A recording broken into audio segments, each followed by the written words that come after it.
നാം തന്റെ സന്നിധിയിൽ വിശുദ്ധരും നിഷ്കളങ്കരുമാകേണ്ടതിന് ലോകസ്ഥാപനത്തിന് മുമ്പേ പ്രിയപുത്രൻ മൂലം നമ്മെ തിരഞ്ഞെടുത്ത പിതാവായ ദൈവത്തിന് സ്തോത്രം. हम उनके सामने पवित्र ठहरे, इसके लिए प्रभु यीशु मसीह में पिता ने हमको चुना, इसके लिए उस पिता को धन्यवाद हो. തന്റെ രക്തം വിലയായി നൽകി നമ്മെ വീണ്ടെടുത്ത ദൈവപുത്രനായ യേശുവിന്റെ നാമത്തിൽ കർത്താവിന്റെ ദാസനും കുടുംബത്തിനും മറ്റെല്ലാ വിശുദ്ധന്മാർക്കും ക്രിസ്തീയ വന്ദനങ്ങൾ. और उसने अपने लहू को, बहुमूल्य लहू को देकर हमें छुटकारा दिया. उस प्रभु के नाम से प्रभु के दास को, परिवार को, कलीसिया के तमाम लोगों को मसीह यीशु का नाम का स्नेह वंदन. നമുക്ക് ഈ വിഷയത്തിന്റെ മൂന്നാമത്തെ പഠന ദിവസത്തിലേക്ക് വരുവാൻ ദൈവം സഹായിച്ചതോർത്ത് ദൈവത്തിന് സ്തോത്രം. और जो हम लोग मनन करते आ रहे हैं, इस सब्जेक्ट का तीसरा सेशन में प्रभु ने हम सबको लेके आया, इसलिए मैं प्रभु को धन्यवाद देता हूँ.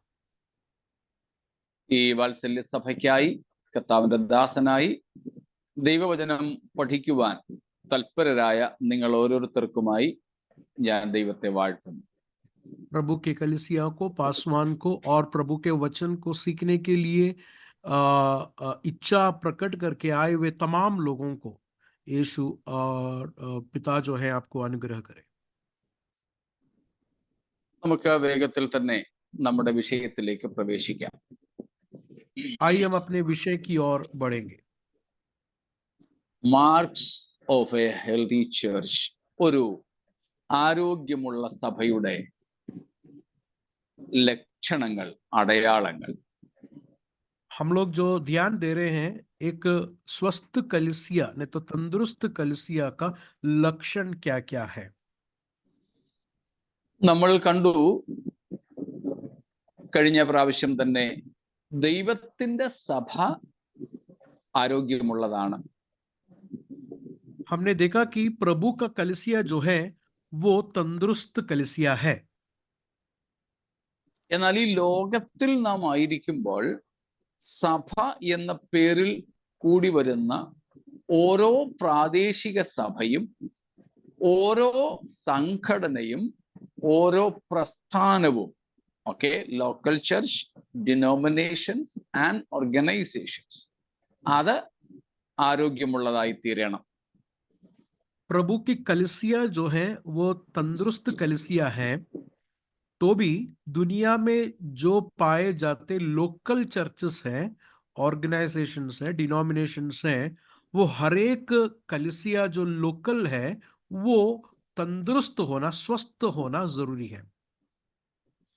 ഓരോ ക്രിസ്തുവിശ്വാസിയും ആത്മീയ ആരോഗ്യവും ആത്മീയ സൗന്ദര്യവും ഉള്ളവരായി തീരണം. हर एक मसीह भाई बहन जो है स्वस्थ होना है, तंदुरुस्त होना है और खूबसूरत, मसीह की उस खूबसूरती में दिन प्रतिदिन बढ़ना है. അതിന് നമുക്ക് വലിയ വാഞ്ച, താല്പര്യം വേണം. അൺക്വഞ്ചബിൾ ക്വസ്റ്റ് നമ്മൾ ഉണ്ടാകണം. उसके लिए मेरे और आप लोगों के अंदर बड़े प्यास और जो इच्छा होना जरूरी है. ആ ആരോഗ്യമുള്ള, ആത്മീയ സൗന്ദര്യമുള്ള, ആത്മീയ മൂല്യമുള്ള യഥാർത്ഥ സഭയുടെ ലക്ഷണങ്ങളാണ് നമ്മുടെ പഠന വിഷയം. तो एक स्वस्थ कलीसिया जो प्रभु चाहता है, तंदुरुस्त होना चाहिए. उस तंदुरुस्त कलीसिया किस तरह दिखता है, उस विषय को जो है हम लोग सीखते आ रहे हैं. അതിൽ നമ്മൾ എത്ര കാര്യങ്ങൾ കണ്ടു എന്ന് നിങ്ങൾക്ക് ഓർമ്മ കാണുമായിരിക്കുമല്ലോ. आप लोग को याद होगा कि कितना बातों को अभी तक हम लोग ने देखा है या सीखा है. പെട്ടെന്ന് ഞങ്ങളുടെ കൂടെ ഒന്ന് വരുമോ? जल्दी हमारे साथ आइए आप लोग, जो लोगों को याद है. 4, വെരി ഗുഡ്. യാ, 4 കാര്യങ്ങളാണ് നമ്മൾ അതിൽ കണ്ടത് അല്ലേ? हमने 4 बातों को इसमें देखा है. അത് 4ഉം ദൈവസഭാ പ്രവേശനവുമായി ബന്ധപ്പെട്ട കാര്യങ്ങളായിരുന്നു. ये जो चार बातें हमने अभी तक सीखा है, ये चार बातें प्रभु की कलीसिया में एक व्यक्ति किस तरह प्रवेश करता है या किस तरह जुड़ता है, इस विषय से हमने बात किया था। ആരോഗ്യമുള്ള ദൈവസഭയിലേക്ക് പ്രവേശിക്കുന്നത് ഒന്ന് മാനസാന്തരത്താലാണ്. एक स्वस्थ कलीसिया, एक तंदुरुस्त कलीसिया में एक व्यक्ति किस तरह प्रवेश करता है या किस तरह वो आता है। पहला हमने देखा कि मन फिराना है, नहीं तो तौबा है। രണ്ടാമത് വീണ്ടും ജനനം. दूसरा जो है नए सिरे से पैदा होना। മൂന്നാമത് അവിടുത്തെ പ്രസംഗം ക്രിസ്തുവാണ്, പ്രസംഗ വിഷയം ക്രിസ്തുവാണ്. और तीसरा जो है कलीसिया का पैगाम जो है वो यीशु मसीह है। कलीसिया का प्रचार का विषय यीशु मसीह है। നാലാമത് എന്തായിരുന്നു നമ്മൾ ചിന്തിച്ചത്? चौथा बात क्या हम लोग ने देखा था? Know Christ more, love Christ more, yeah healthy church. Salvation is coming near. യാ അതായത് മൂന്നാമത്തേത് നമ്മൾ ചിന്തിച്ചത് ഒരുവൻ രക്ഷിക്കപ്പെടേണ്ടതിന് ക്രൂശിക്കപ്പെട്ട ക്രിസ്തുവിനെ നാം പ്രസംഗിക്കണം. ആരോഗ്യമുള്ള സഭ അങ്ങനെ ചെയ്യും. तीसरा पॉइंट हम लोग ने ये देखा कि अगर एक व्यक्ति कलीसिया में आना है या तंदुरुस्त होकर आना है तो वो कलीसिया जो है यीशु मसीह के बारे में प्रचार करेगा, नहीं तो यीशु मसीह को खुद ही प्रचार करेगा वो कलीसिया। നാലാമതായി നാം അതിനോട് ചേർത്ത് കണ്ടത് ആരോഗ്യമുള്ള ദൈവസഭ രക്ഷിക്കപ്പെട്ട ശേഷവും ക്രിസ്തുവിൽ തികഞ്ഞവരായ ശേഷവും ദൈവജ്ഞാനമായ ക്രിസ്തുവിനെ കുറിച്ച് കൂടുതൽ പഠിച്ചും അറിഞ്ഞും അറിയിച്ചും പ്രസംഗിച്ചും പോകുന്ന ഒരു സഭയായിരിക്കും. चौथा पॉइंट हम लोग ने पिछला क्लास में ये देखा कि यीशु के बारे में प्रचार को सुनकर, नहीं तो यीशु का प्रचार सुनकर कलीसिया में आए हुए लोग आगे यही यीशु के बारे में गहराई से सुनेंगे, समझेंगे और उसकी पहचान में दिन प्रतिदिन जो है मैच्योर्ड होते जाएंगे, दिन प्रतिदिन बढ़ते जाएंगे। केवल बढ़ते जाएंगे नहीं, उनके बारे में और भी लोगों को प्रचार करेंगे और भी लोगों को ये खुशखबरी को सुनाएंगे। ये होता है तंदुरुस्त कलीसिया का लक्षण। കാരണം ക്രൈസ്റ്റ് ഈസ് ഇൻഎക്സ്പ്ലോറബിൾ. യേശു ക്രിസ്തുവിനെ നമുക്ക് പഠിക്കുവാൻ കഴിയുന്നതിലും അപ്പുറമാണ് ഉള്ളത്. मसीह को जानना जो है ये एक बड़ा सा गहराई बात है, या एक रात में या एक दिन में हम लोग मसीह के उस गहराई को, मसीह के उस मसीह के पहचान की गहराई को समझना मुश्किल है। കഴിഞ്ഞ ഏതാണ്ട് 34ഓളം വർഷമായി ഞാൻ യേശുവിനെ പ്രസംഗിക്കുന്നു. पासवान जो है तकरीबन 34 ईयर्स से जो है यीशु मसीह का प्रचार करते हैं। പക്ഷേ യേശു ക്രിസ്തുവിനെ കുറിച്ചുള്ള എല്ലാ കാര്യങ്ങളും ഇതുവരെ ഞാൻ സ്വയം പഠിച്ചു കഴിഞ്ഞിട്ടില്ല. लेकिन इतने साल प्रचार करने के बावजूद भी अभी भी यीशु मसीह के बारे में मुझे बहुत कुछ बात मैंने सीखा नहीं है, पढ़ा नहीं है। ഇന്നും ഞാൻ ക്രിസ്തുവിനെ സംബന്ധിച്ച് കുറെ പുതിയ കാര്യങ്ങൾ പഠിച്ചു. आज भी मसीह के विषय में मैंने कुछ नए बातों को सीखा। ഇന്നും ഞാൻ ചിലത് പുതുതായി ചിലരെ പഠിപ്പിച്ചു യേശുവിനെ സംബന്ധിച്ച്, അല്ലെങ്കിൽ പ്രസംഗിച്ചു. आज भी मैंने कुछ लोगों को यीशु के विषय में कुछ और बातों को मैंने लोगों को सिखाया। ക്രൂശിനെ കുറിച്ച്, യേശുവിന്റെ രക്തത്തെ കുറിച്ച്, യേശു എന്ന ആളത്വത്തെ കുറിച്ച് ഇതുവരെ പഠിച്ചു കഴിഞ്ഞിട്ടില്ല, ഇതുവരെ പ്രസംഗിച്ച് തീർന്നിട്ടില്ല. सूली के बारे में, मसीह के बारे में, मसीह का वो पर्सन के बारे में मैंने पढ़ाई करना खत्म नहीं हुआ है, अभी तक मेरा प्रचार बंद भी नहीं हुआ है। സ്തോത്രം. മനസ്സിലാവുന്നുണ്ടോ? समझ में आ ഒരു रहा है आपको? ഒരു ആരോഗ്യമുള്ള സഭ യേശുക്രിസ്തുവിനെ കുറിച്ച് കൂടുതൽ ആഴത്തിൽ പഠിക്കുകയും പഠിപ്പിക്കുകയും ചെയ്യുന്ന സഭയായിരിക്കും. तो यीशु मसीह का कलीसिया, जो तंदुरुस्त कलीसिया है, वो प्रभु यीशु के बारे में निरंतर सीखेंगे, गहराई से सीखेंगे, सीख कर उनके जैसा बनते रहेंगे। ये है तंदुरुस्त कलीसिया का लक्षण। സ്തോത്രം. അപ്പോൾ എ ക്രിസ്റ്റോസെൻട്രിക് ചർച്ച്, ക്രിസ്തു കേന്ദ്രീകൃതയായ സഭ ആരോഗ്യമുള്ള സഭയായിരിക്കും. और एक तंदुरुस्त कलीसिया का केंद्र बिंदु, नहीं तो क्राइस्ट सेंटर्ड होगा वो कलीसिया, कर हम लोग देखते हैं। കാരണം യേശുവിനെ നമ്മൾ കൂടുതൽ അറിയും തോറും ക്രിസ്തുവിനോടുള്ള സ്നേഹവും ആരാധനയും വർദ്ധിച്ചു വരും. जितना हम लोग यीशु को जानेंगे उतना गहराई से हम लोग यीशु को प्यार करेंगे और यीशु के प्रति आराधना जो है वो बढ़ता ही जाएगा। ആ വിഷയത്തിൽ 3-4 കാര്യങ്ങൾ പറഞ്ഞതും നിങ്ങൾക്ക് ഓർമ്മ കാണുമെന്ന് ഞാൻ കരുതട്ടെ. मैं ऐसा विश्वास करता हूं कि वो विषय में मैंने 3-4 बातें बोले थे, आप लोग को याद होगा। സമയച്ചുരുക്കം കൊണ്ട് ആവർത്തിക്കുന്നില്ല. समय की कमी के कारण मैं उसको रिपीट नहीं करना चाहता हूं। സ്തോത്രം. ഏറ്റവും ഒടുവിൽ ഞാൻ പറഞ്ഞു നിർത്തിയത് തിരുവെഴുത്തിൽ എവിടെ തൊട്ടാലും എവിടെ തുറന്നാലും നമുക്ക് ക്രിസ്തുവിനെ കാണാൻ പറ്റും എന്നുള്ളതായിരുന്നു. हमने आखिर में ये देखा था कि बाइबल में कहां पर भी आप खोलिए, कोई भी वचन को आप खोलिए, वहां पर हम लोग मसीह को देख सकते हैं। ഉൽപ്പത്തി പുസ്തകം മുതൽക്ക് വെളിപ്പാട് വരെ वो इस तरह है, उत्पत्ति से लेके प्रकाशित वाक्य, नहीं तो पिदाइश से लेके मुकाशवात तक हर एक वचनों में यीशु मसीह को हम पाए जाते हैं। ബൈബിളിലെ ആദ്യത്തെ പ്രവചനം എന്താണെന്ന് പറയാമോ? बाइबल का सबसे पहला प्रोफेसी, नहीं तो नबूवत क्या है, कर कोई बता सकता है? ഒരു രക്ഷകനെ നമുക്ക് അയക്കുമെന്നുള്ളത്.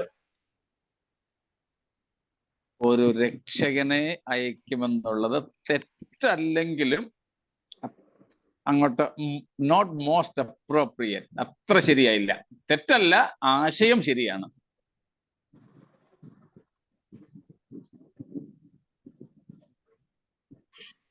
जो चैप्टर 3 में है, जो परमेश्वर ने बोला कि कीड़ी को डसेगा, इसको चैप्टर 3 वर्स 15. 3:15 ജെനസിസ്. ഉൽപ്പത്തി 3:15 സീഡ് ഓഫ് ദ വുമൻ, സ്ത്രീയുടെ സന്തതി. और उत्पत्ति के किताब 3 अध्याय उसका 15 वचन में वहां पर हम लोग देखते हैं कि सीड ऑफ द वुमन करके बोला हुआ सबसे पहला नबूवत, स्त्री का बीज, जो है उसके बारे में बोला हुआ सबसे बड़ा और सबसे प्राथम नबूवत है कर हम लोग देख सकते हैं. രക്ഷകനെ കുറിച്ച് തന്നെയാണത്. ആ ഭാഗം പറയപ്പെടുന്നത് ദ പ്രോട്ടോ ഇവാഞ്ചലിസം എന്നാണ്, ആദ്യത്തെ സുവിശേഷം എന്നാണ് ആ വാക്യം അറിയപ്പെടുക. और ये स्त्री के बीज के बारे में जो बोला वो बात जो है, इसको हम लोग प्रोटो इवेंजलिज्म, ने तो पहला सुसमाचार करके कहलाया जाता है. സ്തോത്രം. അപ്പോൾ ബൈബിളിലെ ആദ്യ പ്രവചനം ക്രിസ്തുവാണ്. तो बाइबल का फर्स्ट प्रोफेसी, नबूवत जो है वो यीशु मसीह के बारे में है. അതുപോലെ തന്നെ ബൈബിളിലെ ഏറ്റവും വലിയ പ്രവചനവും ക്രിസ്തു തന്നെ. और बाइबल का सबसे बड़ा नबूवत भी, नहीं तो भविष्यवाणी भी यीशु मसीह है. 3, ബൈബിളിൽ ഏറ്റവും കൂടുതൽ പ്രാവശ്യം പ്രവചിക്കപ്പെട്ടിട്ടുള്ളതും ക്രിസ്തു തന്നെയാണ്. और बाइबल में सबसे ज्यादा बार नबूवत किसके बारे में किया है? मसीह के बारे में किया है। അപ്പോൾ പ്രധാനപ്പെട്ട മൂന്ന് കാര്യങ്ങൾ: ആദ്യ പ്രവചനം, പ്രധാന പ്രവചനം, ഏറ്റവും അധികമുള്ള പ്രവചനം ക്രിസ്തു. 3 बातों को हम लोग ने देखा। सबसे पहला नबूवत किया गया, सबसे ज्यादा नबूवत किया गया, और ബട सबसे बड़ा नबूवत किया गया हुआ। ये 3 विषयों को हम लोग ने अभी तक देखा। സ്തോത്രം. അതുകൊണ്ട് തന്നെ ആ പ്രധാന പ്രവചന വിഷയമായ ക്രിസ്തുവിനെ സംബന്ധിച്ച് ദൈവസഭ ആധികാരികമായി പഠിപ്പിക്കുകയും ചെയ്യും. तो इसके लिए बाइबल का मुख्य विषय मसीह है। तो एक स्वस्थ कलीसिया मसीह के बारे में सीखेंगे और सिखाएंगे भी। ബൈബിൾ ക്യാരക്ടേഴ്സ്, ബൈബിൾ കഥാപാത്രങ്ങളെ കുറിച്ചുള്ള പഠനവും പ്രസംഗവും ഒന്നും തെറ്റാണെന്നല്ല പറയുന്നത്. मेरा कहने का मतलब ये नहीं कि बाइबल कैरेक्टर्स के बारे में जो सीखते हैं, जैसे कि दाऊद, आबेल, ऐसे लोगों के बारे में सीखना गलत नहीं है करके मैं नहीं कह रहा हूं। എന്നാൽ അതിലൊക്കെ ഉപരി ക്രിസ്തുവായിരിക്കണം നമ്മുടെ പഠന വിഷയം. लेकिन उन सबसे भी बढ़कर जो है मसीह होना चाहिए हमारा विषय। ഒരു ഉദാഹരണം, एक मिसाल को मैं देता हूं। എബ്രായ ലേഖനം, इब्रानियों के खत, അതിൽ പഴയ നിയമത്തിലെ ധാരാളം വിശ്വാസ വീരന്മാരുടെ ഒരു പട്ടികയുണ്ട്. इब्रानी के खत 11 अध्याय में हम लोग बहुत सारे विश्वास के उस हीरो लोगों को, हीरोज ऑफ फेथ को हम लोग 11 अध्याय में देख सकते हैं। എത്ര പേരുണ്ടെന്നൊക്കെ ഒരു പക്ഷെ നിങ്ങൾ എണ്ണിയിട്ടുണ്ടായിരിക്കും. शायद आप लोग ने गिना होगा कि कितने लोग हैं 11 अध्याय में, इब्रू चैप्टर 11 में। ഏതായാലും അത്രയധികം പേരെ കുറിച്ച് പറയാൻ എഴുത്തുകാരൻ ഒരൊറ്റ അധ്യായം ഉപയോഗിച്ചിട്ടുള്ളൂ. लेकिन आप देखिए, ये बाइबल के पूरा हीरोज लोगों के बारे में बताने के लिए इब्रानी खत लिखा हुआ व्यक्ति ने एक चैप्टर को इस्तेमाल किया। അതേസമയം ബാക്കിയുള്ള 12 അധ്യായങ്ങളിലും ഏറ്റവും അധികമായി എഴുതി വെച്ചിരിക്കുന്നത് ഒരൊറ്റ വ്യക്തിയെ സംബന്ധിച്ചാണ്, അത് ക്രിസ്തുവാണ്.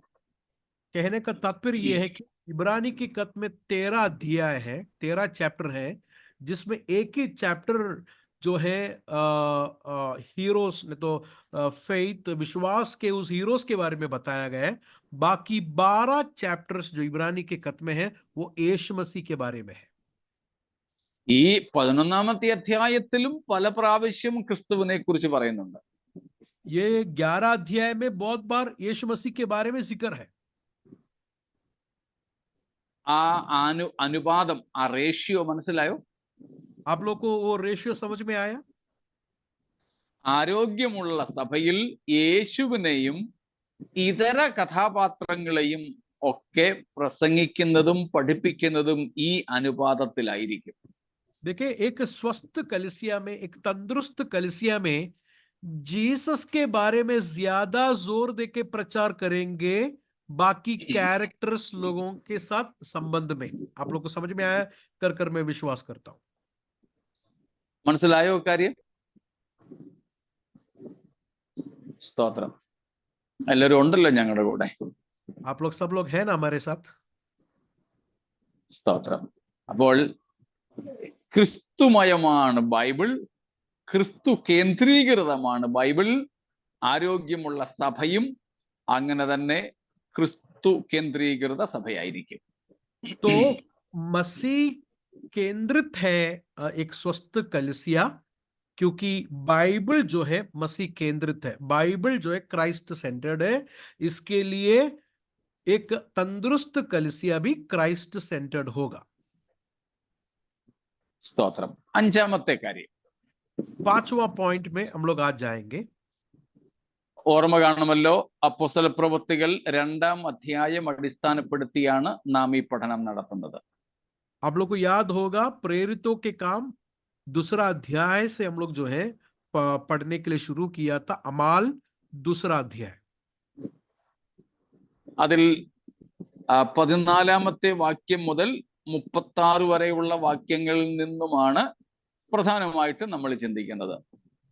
2 का 14 से लेके 36 तक, 2 का 14 से लेके 36 तक के वचन में रुककर हम लोग ध्यान कर रहे हैं.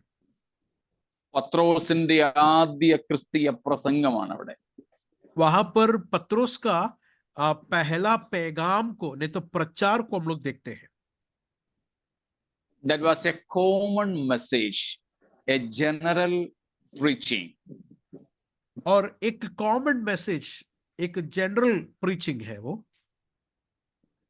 എന്നാൽ 37 മുതൽ നാം കാണുന്നത് 42 വരെ രക്ഷിക്കപ്പെട്ടവരോടുള്ള പത്രോസിന്റെ ഉപദേശമാണ്.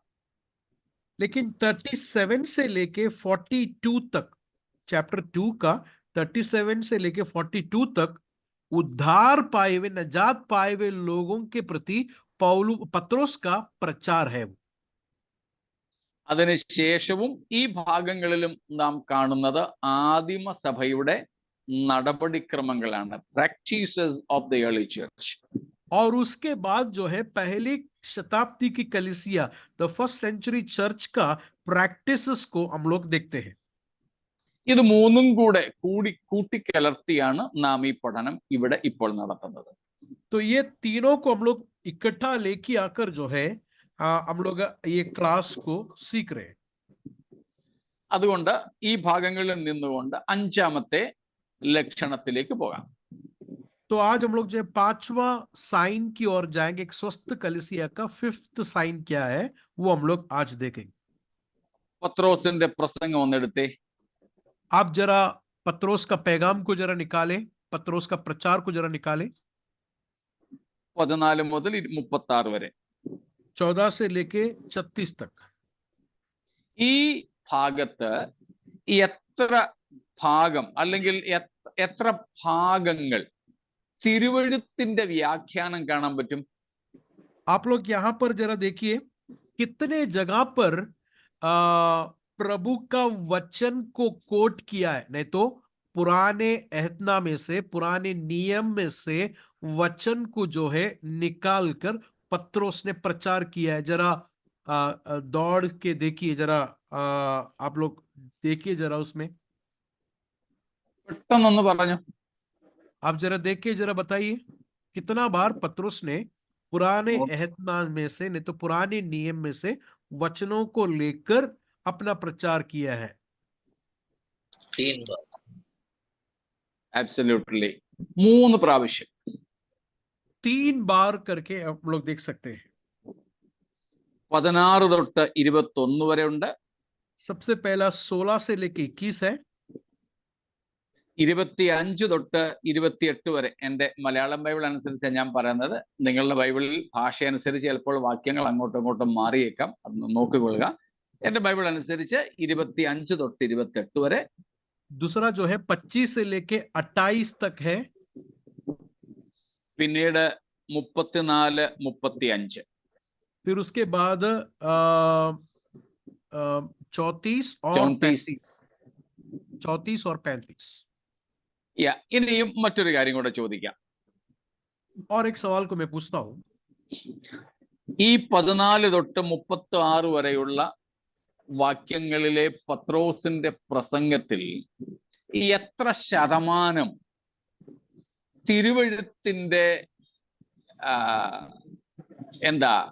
പ്രഖ്യാപനമുണ്ട്? അങ്ങനെ തന്നെ തിരുവെഴുത്ത് പ്രസ്താവിച്ചിരിക്കുന്നു. ये 14 से लेके 36 में पत्रोस का पहला प्रचार में कितना बार आप लोग ये देख सकते हैं कि प्रभु का वचन में ऐसे ही लिखा है, इट इज रिटन, नहीं तो ये कहा गया है करके कितना बार लिखा है? सवाल समझ में आया आप लोग? അതായത് ഞാൻ പറഞ്ഞത് ഈ പ്രസംഗത്തിന്റെ എത്ര ശതമാനം ദൈവവചനത്തിന്റെ ഉദ്ധരണി തന്നെയാണ്. What percentage of this message is a direct quotation, or in our language or in our sense we can say what percentage it is just a scripture recitation?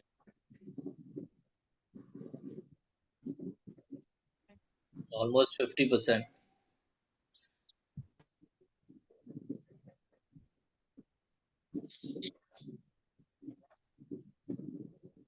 See, 30 ഉള്ളോ? 50 बोला उन्होंने. Okay, 50 bola. Yeah, okay.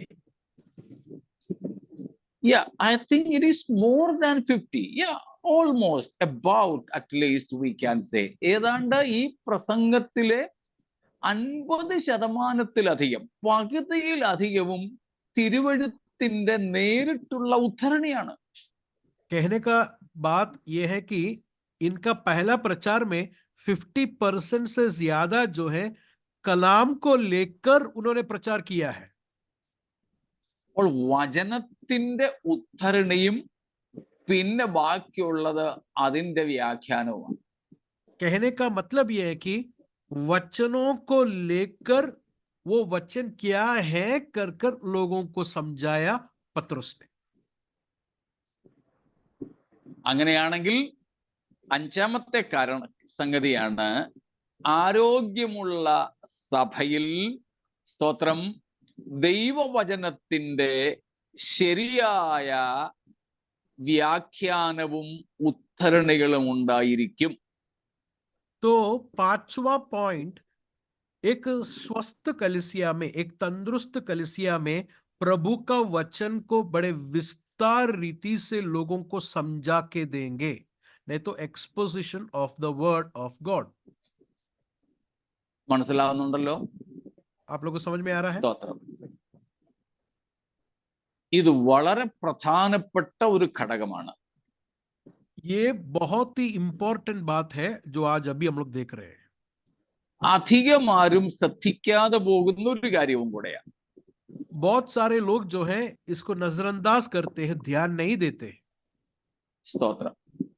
ഒരു ഭക്തൻ പറഞ്ഞ് ഞാൻ കേട്ടിട്ടുണ്ട്, if you see the pulpit you can understand the health of the church. किसी ने ऐसा कहा कि अगर आप एक कलीसिया के पुलपिट को, जहां से प्रचार किया जाता है, पोडियम, वो पुलपिट को जब आप देखेंगे तो पता चलता है वो कलीसिया का हेल्थ, तंदुरुस्त कितना है वो कलीसिया. Arrangements of the pulpit itself shows the health of the church. ആ ഒരു പ്രസംഗപീഠത്തിന്റെ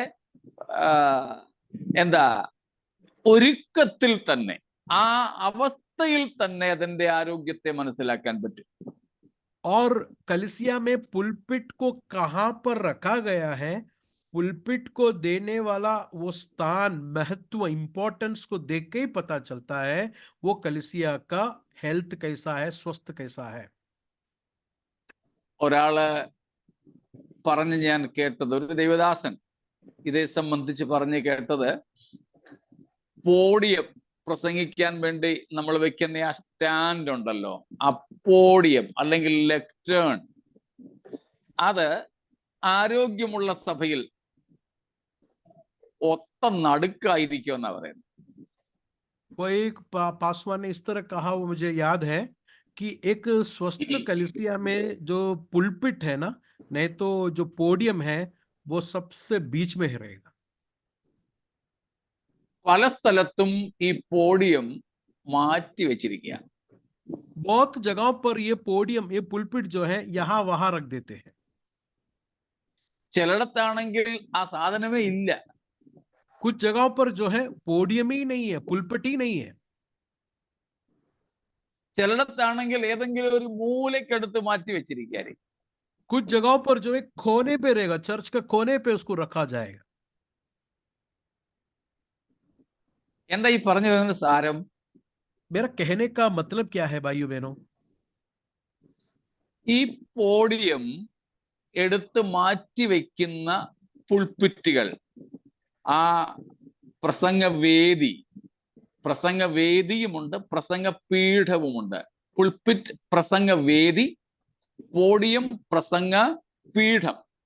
ഈ പ്രസംഗ വേദിയിൽ നിന്ന് പ്രസംഗ പീഠം എടുത്തു മാറ്റിയാൽ പാട്ടുകാർക്കും സോക്കോൾഡ്, ഞാൻ ഇൻവെർട്ടഡ് കോമയില ഇടുന്നത് കേട്ടോ, വർഷിപ്പ് ലീഡേഴ്സ് എന്നുള്ളത് ഇൻവെർട്ടഡ് കോമയില, ഓക്കെ, സോക്കോൾഡ് വർഷിപ്പ് ലീഡേഴ്സിനും സോക്കോൾഡ് മോട്ടിവേഷണൽ പ്രീച്ചേഴ്സിനും ഓടി നടന്ന ചാടി തുള്ളി പ്രസംഗിക്കാൻ വേണ്ടിയാണ് ഈ സാധനം മാറ്റിവെക്കുന്നത്.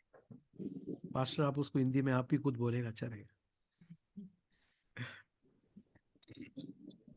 कि कई सारे कलीसियाओं में एक तो प्रचार करने की वेदी होता है जिसको पुल्पिट कहेंगे, दूसरा है प्रचार करने का जो स्टैंड होता है जिससे पोडियम कहते हैं.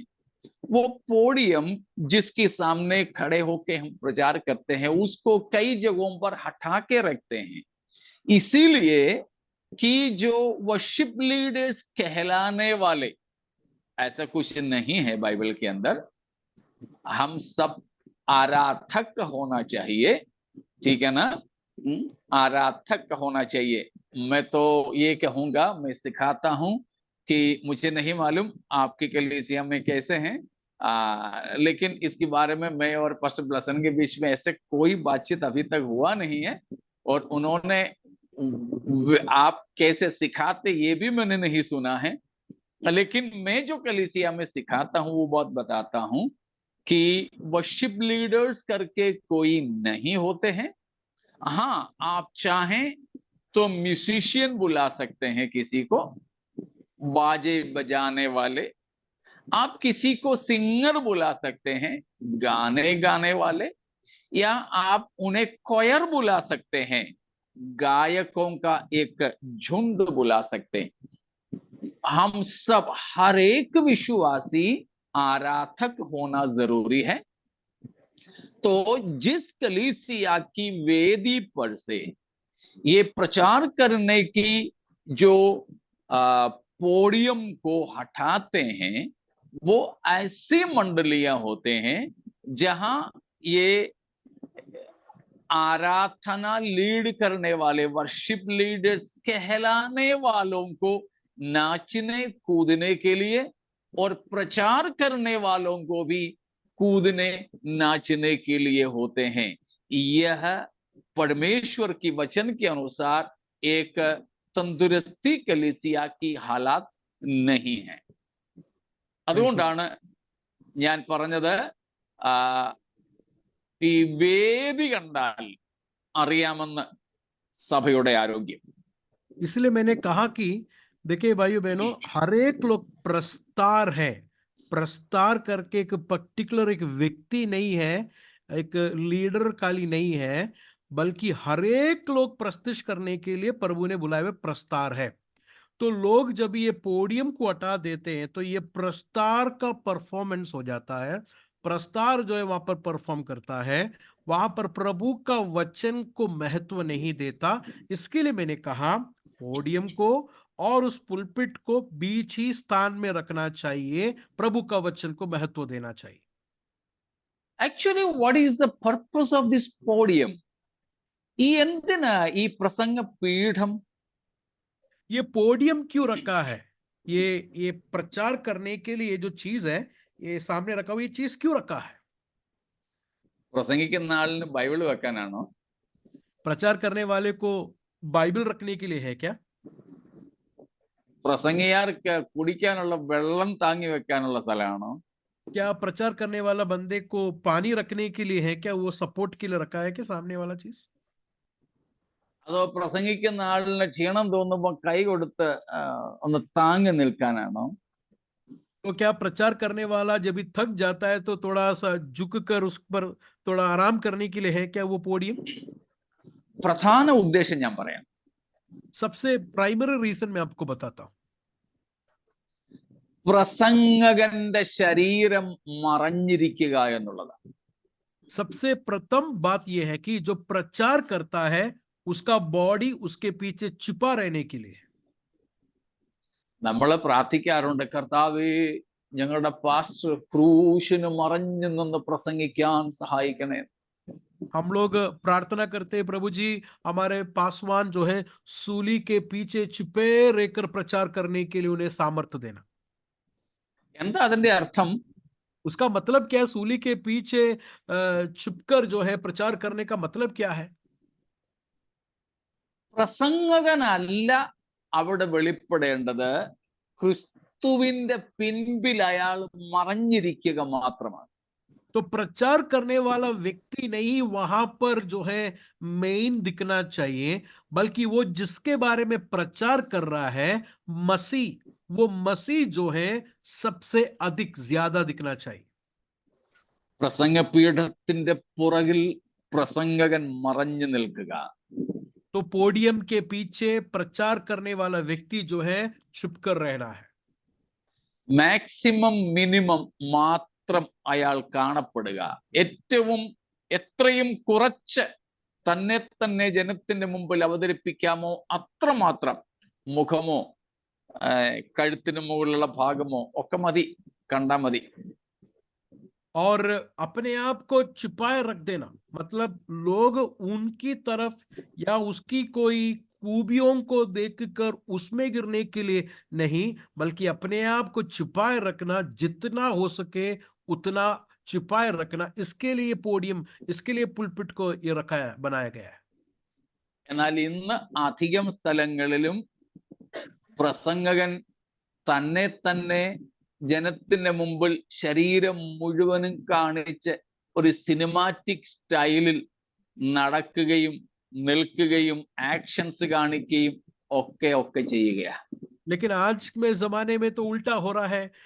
एक प्रचारक जो है इस चीज को हटाकर जो है अपने आप को प्रदर्शित कर एक सिनेमैटिक स्टाइल में घूमना फिरना, खड़े रहना, उस स्टाइल में रुककर जो है प्रचार करना, ताकि लोगों का नजर उस पर जाए, उसकी खूबियों पर जाए। പ്രസംഗകർ പാസ്റ്റേഴ്സ് പൊതുവെ ഈ ഫുൾ സ്ലീവ് വിടുന്നത് അതേ ഉദ്ദേശത്തോടെയാ. इसके लिए प्रचारक लोग जो है फुल स्लीव भी पहनता है, उसका एक पर्पस भी है।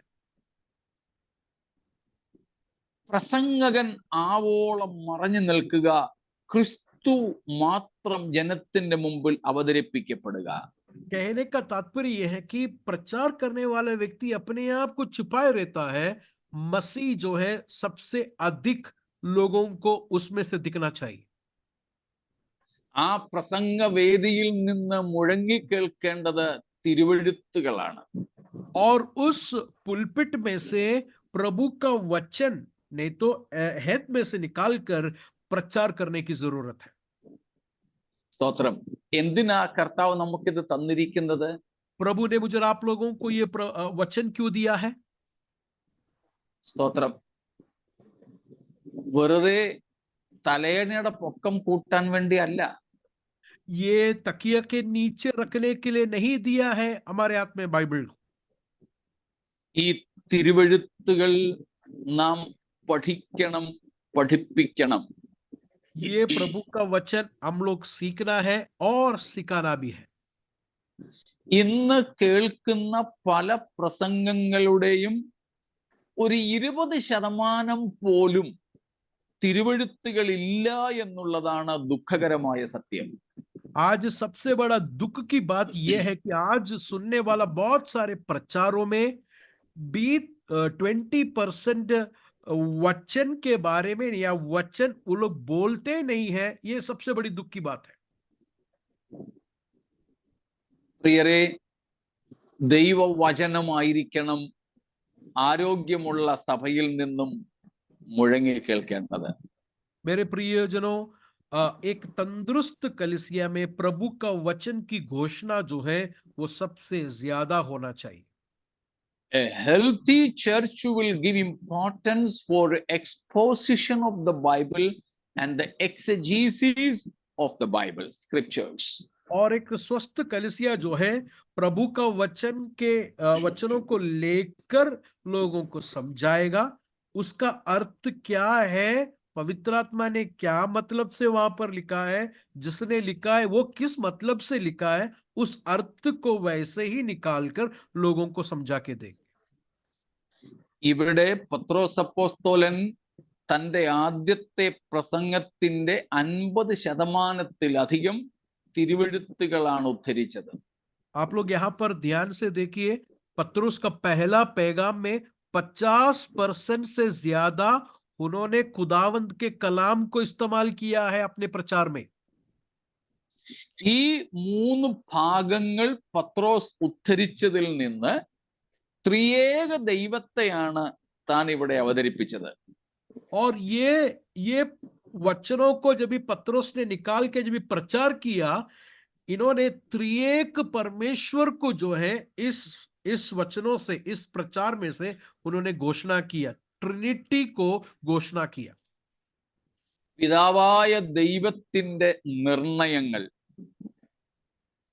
और वहां पर हम लोग उसके 22वां वचन में हम लोग देखते हैं कि पिता का 23वां वचन में पिता का निर्णय, पिता का वो उद्देश्य को वहां पर पतरस कहता है.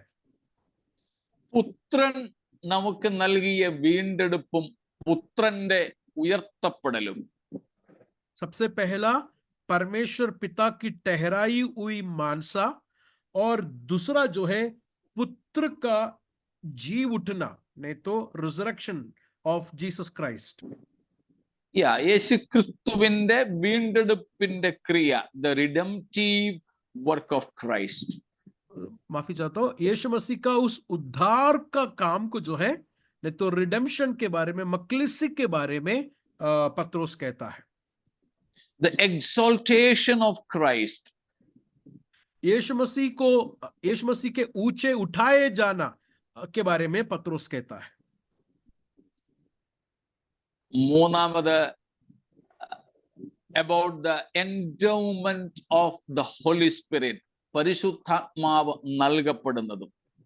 और उसके बाद हम लोग देखते हैं कि पवित्र आत्मा को मिलना, पवित्र आत्मा उनके ये सुने हुए लोगों में आना, ये तीसरा बात पतरस ने अपने प्रचार में किया. കണ്ടോ, ത്രിയേക ദൈവത്തെ ഈ കൊച്ചു പ്രസംഗത്തിനകത്ത് പത്രോസ് എങ്ങനെയാണ് പ്രസ്താവിച്ചതെന്ന്. ये छोटा प्रचार में देखो, पतरस ने पिता के बारे में, पुत्र के बारे में, पवित्र आत्मा के बारे में, त्रिएक परमेश्वर को ये प्रचार में किस तरह पतरस ने लेके आया. ആരോഗ്യമുള്ള ഒരു സഭയുടെ ലക്ഷണമാണ് ഈ തിരുവെഴുത്തുകളുടെ ശരിയായ വ്യാഖ്യാനം. एक तंदुरुस्त कलीसिया का साइन ये है कि प्रभु के वचन को सही रीति से लोगों को समझाएंगे. പക്ഷെ ഇന്ന് പല സഭകളിലും തിരുവെഴുത്തുകളുടെ വ്യാഖ്യാനം ഇല്ല. लेकिन आज एक दुख की बात यह है कि बहुत सारे कलीसियाओं में प्रभु का वचन ठीक रीति से नहीं समझा के देते हैं. അതുകൊണ്ട് ദൈവവചനം ജനത്തിന് അറിഞ്ഞുകൂടാ. इसके लिए बहुत सारे लोगों को प्रभु का वचन नहीं पता है. ഇന്നത്തെ പല പ്രസംഗങ്ങളും വെറും ഒരു മോട്ടിവേഷണൽ സ്പീച്ചായി മാത്രം മാറുന്നു. बहुत सारे प्रचार जो है केवल एक मोटिवेशनल स्पीच जैसा बन गया है. ജനം വരുന്നതും അതിനു വേണ്ടിയാണ്, പാസ്റ്റർമാര് പ്രസംഗിക്കുന്നതും അതിനു വേണ്ടിയാണ്. और लोग एक प्रेरक होने के लिए, नहीं तो मोटिवेट होने के लिए लोग आते हैं, और लोगों की मांग को देखकर प्रचारक भी उसी तरह मोटिवेट करने के लिए मोटिवेशनल प्रीचिंग करते हैं. പ്രിയരെ, ഒരുപക്ഷെ മോട്ടിവേഷണൽ സ്പീച്ചസ് ഉള്ള ഒത്തിരി സ്ഥലങ്ങൾ കാണും. അവിടെ പോയാൽ ഒരു ഇൻവെർട്ടഡ് കോമയിലാണ് ഒരു പോസിറ്റീവ് എനർജി ഒക്കെ കിട്ടിയെന്നിരിക്കും. പക്ഷേ അത് തിരുവെഴുത്തുകളിൽ പ്രകാരമുള്ള സംഗതികളല്ല. देखिए, मोटिवेशनल, नहीं तो थोड़ा मोटिवेट होने के लिए आपको प्रचार सुनना है. बहुत जगह पर आप लोग प्रचार सुन सकते हैं, वहां पर जाएंगे तो थोड़ा पॉजिटिव एनर्जी भी मिलेगा, थोड़ा अच्छा लगेगा. लेकिन प्रभु का वचन का प्रचार मोटिवेशनल स्पीच नहीं है. ബ്രദർ ആർ സ്റ്റാൻലി പറഞ്ഞതുപോലെ there are so many so called spiritual people but a few scriptural people. ആത്മീയന്മാരെന്ന് പറയപ്പെടുന്ന പലരുമുണ്ട്, പക്ഷേ തിരുവെഴുത്തുകളിൻ പ്രകാരമുള്ളവർ ചുരുക്കമാണ്. आर स्टैनली करके एक प्रभु के दास ने बोला, वह बात इस तरह है, बहुत सारे आत्मिक लोग हैं, लेकिन प्रभु के पवित्र शास्त्र के किताबे मुकद्दस के अनुसार लोग बहुत कम हैं. We are a people of the book. നാം ഒരു പുസ്തകത്തിന്റെ ആൾക്കാരാണ് കേട്ടോ. मैं और आप लोग जो हैं ये किताबे मुकद्दस के, नहीं तो ये पवित्र शास्त्र के लोग हैं. ഞാനൊരു ചോദ്യം ചോദിക്കട്ടെ. मैं आप लोग से एक सवाल पूछता हूं. ദൈവവചനം, ബൈബിൾ, ദൈവം നൽകിയത് ദൈവജനത്തിന് മാത്രമാണോ അതോ മുഴു ലോകത്തിനും വേണ്ടിയാണോ? मैं एक सवाल पूछता हूं, प्रभु ने ये वचन, ये बाइबल दुनिया के सारे लोगों के लिए दिया है या प्रभु के लोगों के लिए दिया है? മുഴു ലോകത്തിൽ. മുഴു ലോകത്തിനും.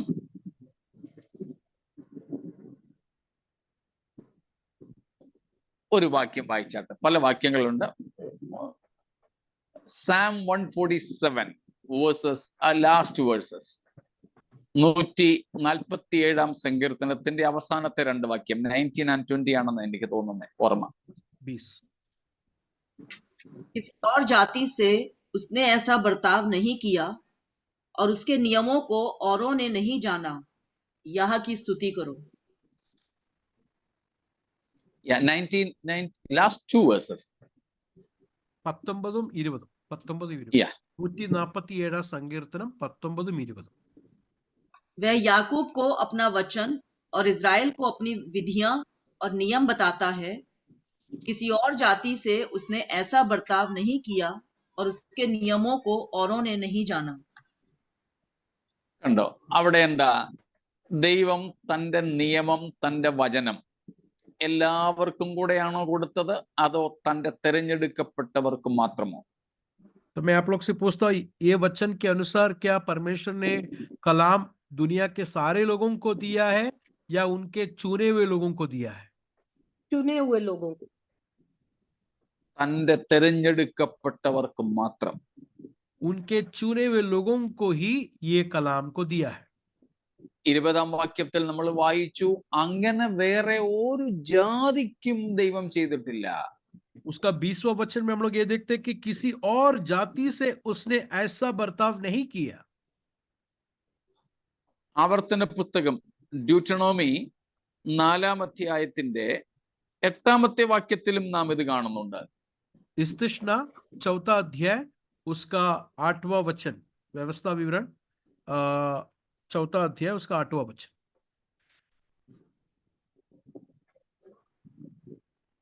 फिर कौन ऐसी बड़ी जाति है जिसके पास ऐसी धर्ममय विधि और नियम हो, जैसे कि यह सारी व्यवस्था जिसे मैं आज तुम्हारे सामने रखता हूं.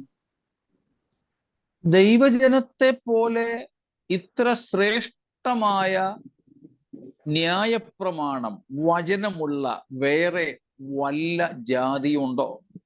देखो 8वां वचन में क्या लिखा है, क्या ऐसा कोई है, ऐसी बड़ी जाति है जिसके पास ऐसी धर्ममय विधि और नियम हो?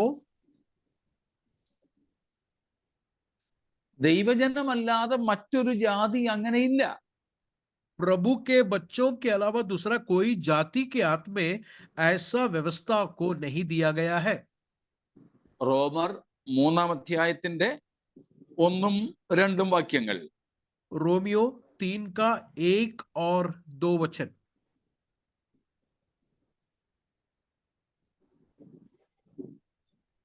യഹൂദന്റെ, എല്ലാം എടുത്തോ, ഇല്ലെങ്കിൽ ഞാൻ പറയാം. യഹൂദന്റെ വിശേഷത, यहूदियों का खासियत, അതിലേറ്റവും ഒന്നാമത്തേതായിട്ട് 2-ാം വാക്യം പറയുന്നു, ദൈവത്തിന്റെ അരുളപ്പാടുകൾ അവരുടെ പക്കൽ ഏൽപ്പിക്കപ്പെട്ടിരിക്കുന്നു എന്നുള്ളതാണ്. देखिए उसका दूसरा वचन में क्या लिखा है, परमेश्वर का वचन उनको सौंपा गया है. ഈ വാക്യങ്ങളിൽ നിന്നെല്ലാം നമ്മൾ മനസ്സിലാക്കുന്നത് ദൈവവചനം മറ്റാർക്കുമല്ല, തന്റെ ജനത്തിന് മാത്രമുള്ളതാണ്. और ये वचनों से हमको ये मालूम पड़ता है कि प्रभु का वचन जो है ये दूसरा किसी जाति को नहीं दिया गया है, बल्कि अपने बच्चों को, प्रियजनों को प्रभु ने अपना वचन को दिया है।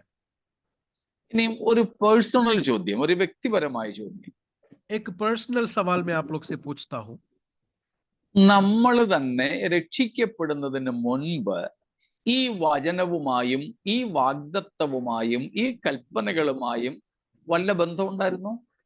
मैं आप लोग से पूछता हूं, आप उद्धार पाने से पहले ये वचन में लिखा हुआ प्रॉमिस, वादा, ये वचन में लिखा हुआ बातों का आपका साथ कोई रिलेशन था?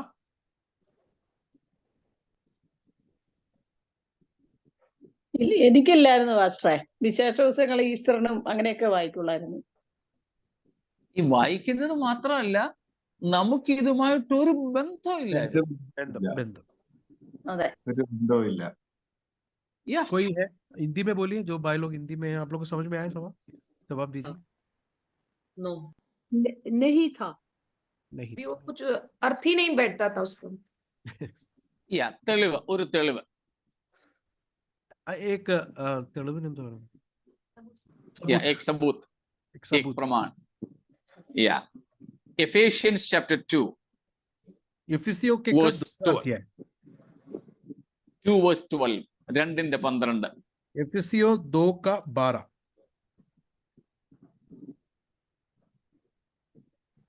അക്കാലത്ത് ആരെടുത്തെങ്കിൽ വായിച്ചോ? कोई भी अगर लिया യെസ് സിസ്റ്റർ, പഠ लीजिए. അക്കാലത്ത് നിങ്ങൾ ക്രിസ്തുവിനെ കൂടാതെയുള്ളവരും ഇസ്രായേൽ പൗരതയോട് സംബന്ധമില്ലാത്തവരും വാഗ്ദത്തത്തിന്റെ നിയമങ്ങൾക്ക് അന്യരും പ്രത്യാശയില്ലാത്തവരും ലോകത്തിൽ മതി, മതി, മതി. ദൈവമില്ലാത്തവരുമായിരുന്നു. മതി.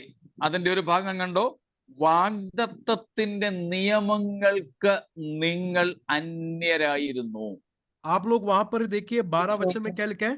प्रतिज्ञा की वाचाओं के बागी ना थे, you were not included in the promises of God.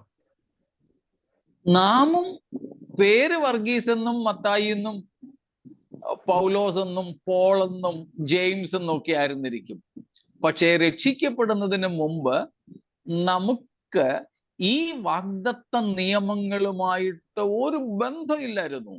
देखिए, आपका नाम के साथ मसीह होता होगा, आपका नाम जेम्स या फलाना क्रिश्चियन नाम होता होगा, लेकिन ये किताब मुकद्दस में लिखा हुआ, ये कलाम में लिखा हुआ कोई भी वायदों के साथ आपका कोई रिश्ता ही नहीं था, कोई रिलेशन नहीं था मसीह में आने से पहले। We are a people of the book. लेकिन अब जो मसीह में आने के बाद जो है, मैं और आप लोग किताब मुकद्दस के लोग बन गए, प्रभु के कलाम के लोग बन गए, मैं और आप लोग। ആരോഗ്യമുള്ള ഒരു സഭ തിരുവെഴുത്തുകളുടെ സഭയായിരിക്കും, പുസ്തകത്തിന്റെ ജനമായിരിക്കും അവർ. तो इसके लिए एक तंदुरुस्त कलीसिया जो है, खुदावन का कलाम का लोग होंगे, प्रभु का वचन के लोग होंगे, एक तंदुरुस्त कलीसिया। ഈ തിരുവെഴുത്തിന്റെ ശരിയായ പഠിപ്പീരും വ്യാഖ്യാനവും ആ സഭയിൽ കാണും.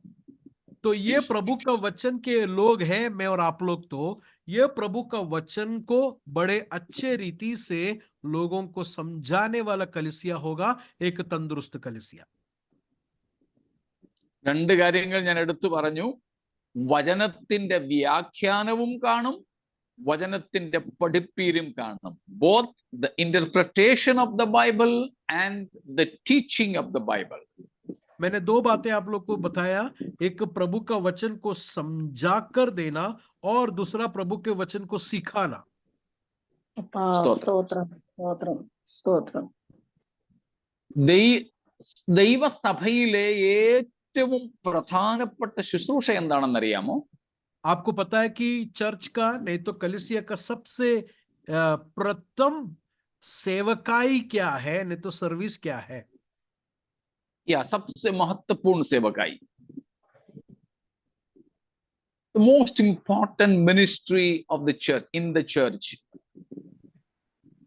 टीचर्स, खुशखबरी, खुदा मसीह की खुशखबरी को सुनाना। യേശുവിനെ പറ്റി പറയുക. സുവിശേഷം പറയാ. ഓക്കെ, നിങ്ങൾ പറഞ്ഞത് മൂന്നും കൂടെ ചേർത്താൽ ശരി ഉത്തരവാകും. आप लोग ने, तीनों लोग ने जवाब दिया, वो तीनों को एक साथ लेंगे तो सही जवाब हो जाएगा. അതായത് the most important ministry of the church is the ministry of the word. വചനത്തിന്റെ ശുശ്രൂഷയാണ് ഏറ്റവും പ്രധാനപ്പെട്ട ശുശ്രൂഷ. कलीसिया में सबसे बड़ा सेवकाई, सबसे महत्वपूर्ण सेवकाई प्रभु का वचन की सेवकाई है. सबसे महत्वपूर्ण सेवकाई 1 തിമോത്തിയോസ് 5:17. पहला तिमोथियुस के खत 5वां अध्याय उसका 17 वचन. पहला तिमोथियुस 5 का 17.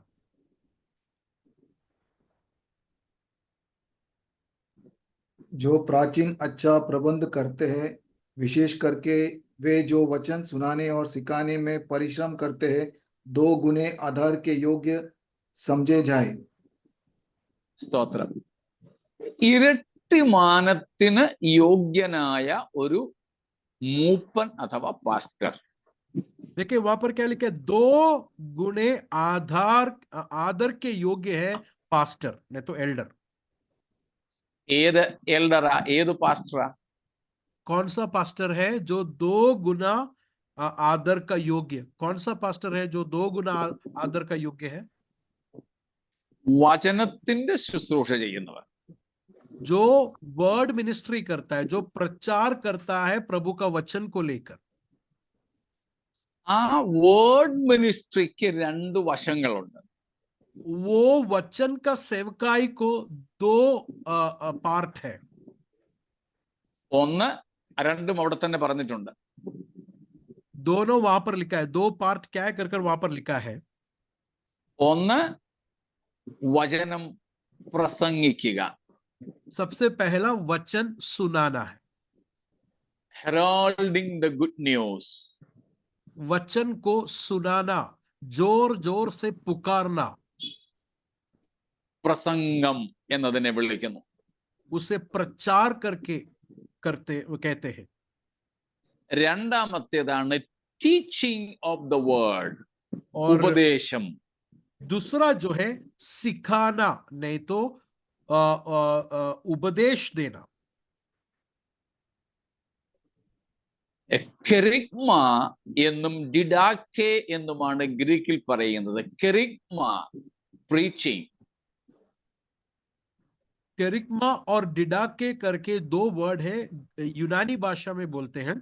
केरिग्मा का मतलब जो है प्रीचिंग, ഡിഡാക്കെ ടീച്ചിങ്, और डिडाके का मतलब है टीचिंग. ഈ പ്രീച്ചിങ് എവിടെയാണ്, ടീച്ചിങ് എവിടെയാണ്?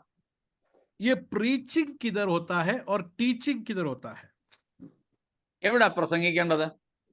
किधर प्रचार करना चाहिए? चर्च സഭയ്ക്കകത്തോ പുറത്തോ? चर्च के अंदर या चर्च के बाहर? Preaching. My wife is church के बाहर. बाहर. ഒരു ചോദ്യം കൂടെ ചോദിച്ചാൽ നിങ്ങൾക്ക് അത് വ്യക്തമാവും. और एक सवाल पूछेंगे तो क्लियर हो जाएगा. പ്രസംഗത്തിന്റെ വിഷയം എന്തുവാ? प्रचार का विषय क्या है? What should be preached? क्या प्रचार करना चाहिए? യേശുവിനെ കുറിച്ച്. യേശുവിനെ കുറിച്ച്. ദാറ്റ് മീൻസ് ഗോസ്പൽ, സുവിശേഷം. मतलब सुसमाचार, गॉस्पल प्रचार करना चाहिए. അങ്ങനെയാണെങ്കിൽ ഈ സുവിശേഷം എവിടെയാ പ്രസംഗിക്കേണ്ടത്? तो गॉस्पल, सुसमाचार किधर प्रचार करना चाहिए? സഭയ്ക്ക് അകത്തോ പുറത്ത്. പുറത്തോ? സഭയ്ക്ക് പുറത്ത്. സഭയ്ക്ക് പുറത്ത്. कलिसिया के बाहर सुसमाचार प्रचार करना चाहिए. 2, ഡിഡാക്കെ ടീച്ചിങ്, പഠിപ്പിക്കുക, ഉപദേശിക്കുക. दूसरा जो है टीचिंग, नहीं तो सिखाना. സഭയ്ക്കകത്ത്. എന്തുവാ?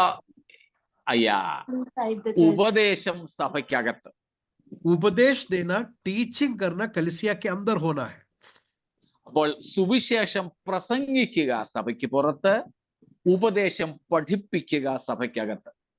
तो प्रचार, सुसमाचार प्रचार करना कलीसिया के बाहर और सिखाना, उपदेश देना कलीसिया के अंदर होना चाहिए। ഈ ഒരു ബാലൻസ്, ഈ ഒരു കൃത്യത പുലർത്തുന്ന സഭകളാണ് ആരോഗ്യമുള്ള സഭ. तो ये बैलेंस को कीप करने वाला कलीसिया है तंदुरुस्त कलीसिया। പക്ഷേ ഇന്ന് നല്ല ശതമാനം സഭകളിലും ഉപദേശം പഠിപ്പിക്കുന്നില്ല. लेकिन आज बहुत सारे कलीसियाओं में चर्च के अंदर टीचिंग नहीं होता है, उपदेश नहीं देता है। അതിനെ പലരും പറയാറുണ്ട്, ഈ ഡോക്ട്രിൻ ഡിവൈഡ്സ്, ഉപദേശം അത് പിളർപ്പുണ്ടാക്കുന്നതാണ്, അത് ഡിവിഷൻ ഉണ്ടാക്കുമെന്ന്, വിഭാഗീയത ഉണ്ടാക്കുമെന്ന്. कुछ लोग ऐसा कहते हैं कि डॉक्ट्रिन जो है डिवाइड करता है, विभाजित करता है करके लोग कहते हैं। ആദ്യത്തെ ഡിവിഷൻ ഉണ്ടാക്കിയത് തമ്പുരാനാ, ദൈവമാണ്. देखिए, सबसे पहला विभाजित डिवीजन किसने किया? परमेश्वर ने किया डिवीजन। വെളിച്ചത്തെയും ഇരുളിനെയും തമ്മിൽ വേർതിരിച്ചു. उन्होंने सबसे पहला क्या डिवाइड किया, क्या विभाजित किया? रोशनी को और अंधेरे को सेपरेट किया। ഉപദേശം കൊടുത്തെങ്കിലേ ഇരുളും വെളിച്ചവും തമ്മിൽ വേർപിരിയൂ. अगर टीचिंग प्रॉपरली चर्च में होगा तो ही अंधेरा और उजाला सेपरेट होगा। സ്തോത്രം. ചിലപ്പോൾ ആള് കുറയും, പക്ഷെ ആരോഗ്യം കൂടും. शायद लोग कम होते जाएंगे लेकिन हेल्थी, तंदुरुस्त होते जाएंगे। നമുക്ക് എന്താ വേണ്ടത്? हमको क्या ज्यादा चाहिए? ആരോഗ്യമില്ലേലും സാരമില്ല, ആള് കൂടിയാൽ മതി, അല്ലേ? हम लोग बोलते हैं ना कि तंदुरुस्ती नहीं होते हुए चलेगा, लोग ज्यादा होना चाहिए। സ്തോത്രം. നിത്യതയ്ക്ക് ഒരുക്കപ്പെടാത്ത 100 പേരെക്കാൾ നിത്യതയ്ക്ക് വേണ്ടി തയ്യാറാകുന്ന 10 പേരല്ലേ നല്ലത്? मेरे भाई और बहनों, जो उस नित्य जीवन के लिए, अब्दी जिंदगी के लिए तैयार नहीं होने वाला 100 लोगों से बेहतर है ना तैयार हो गए वे 10 लोग।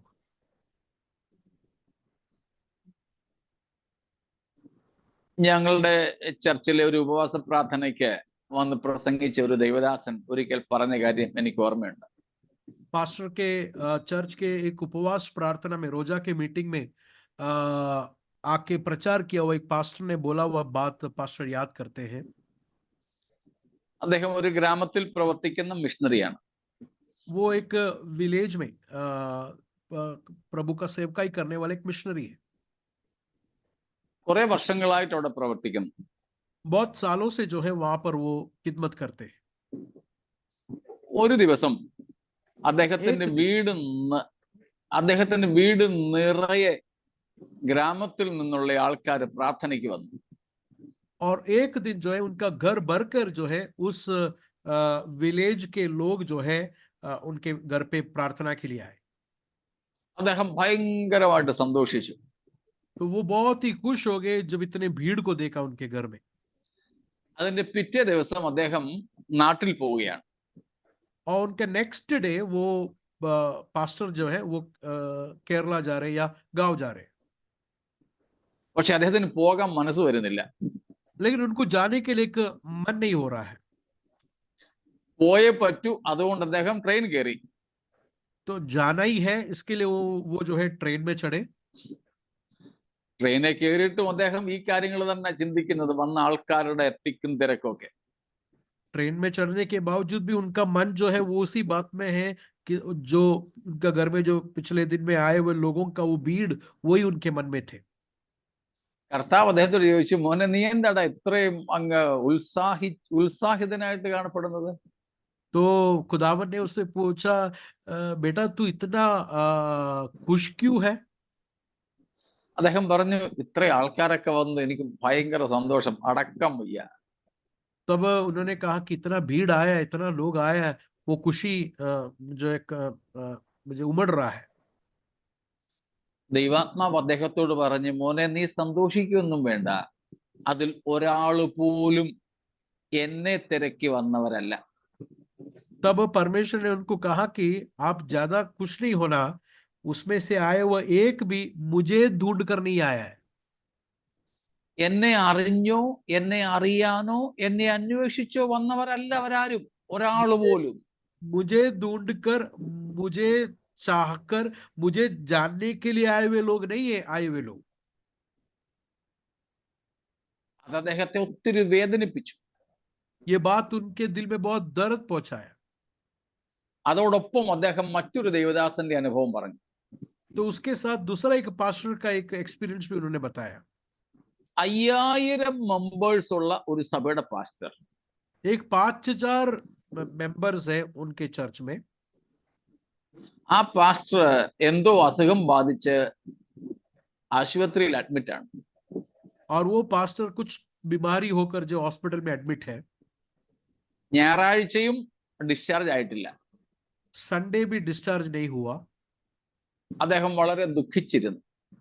तो वो पास्टर थोड़ा दुख के साथ वो हॉस्पिटल में रहा।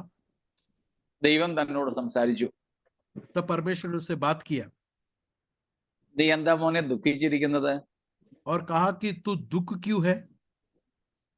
കർത്താവെ, ഞാൻ ആദ്യമായിട്ടാണ് എൻ്റെ സഭയിൽ നിന്നും ഞായറാഴ്ച മാറി നിൽക്കുന്നത്. तो पास्टर ने कहा कि मैं आज पहली बार जो है मेरा चर्च से मैं दूर हूं करके। കർത്താവ് ചോദിച്ചു, വേറെ ആരും ഇല്ലേ ചർച്ചില്? तो खुदावन ने पूछा दूसरा कोई नहीं है क्या चर्च में?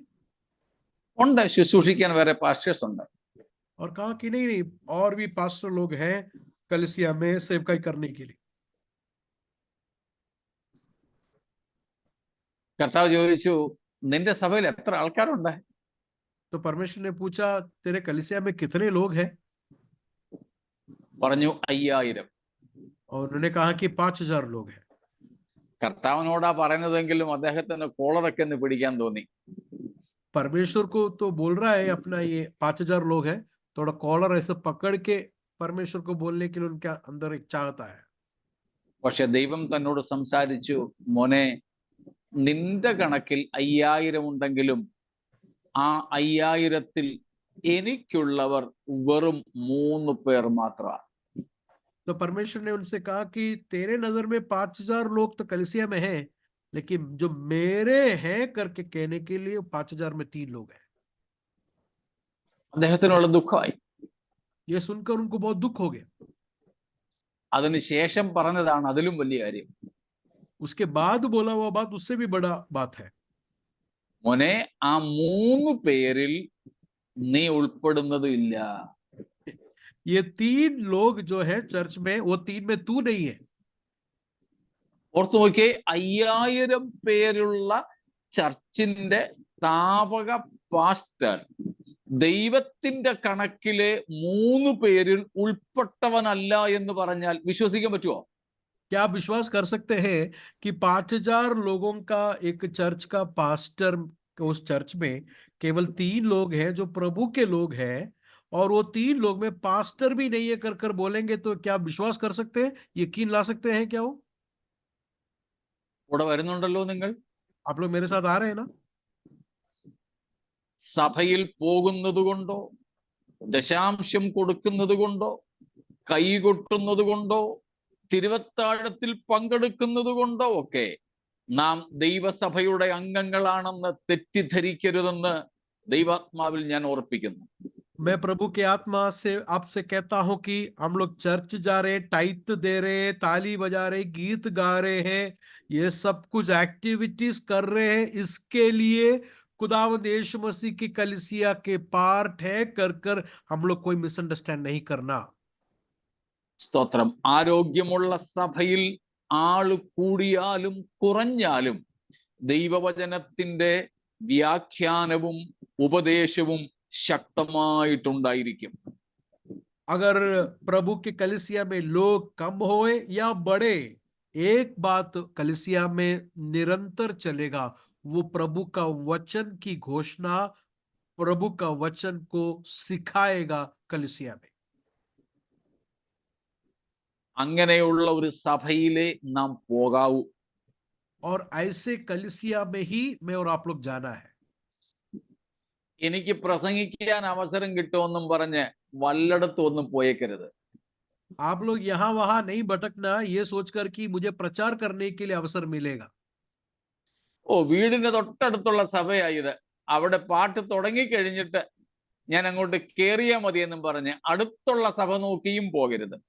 बाजू वाला चर्च में भी ये सोचकर नहीं जाना, अरे थोड़ा लेट होएगा तो भी 2 गीत के बाद भी मैं चर्च में जा सकता हूँ, बाजू में है ना, इसके लिए चर्च नहीं जाना। ആള് കൂടുതലാണെന്നും പറഞ്ഞും പോകരുത്.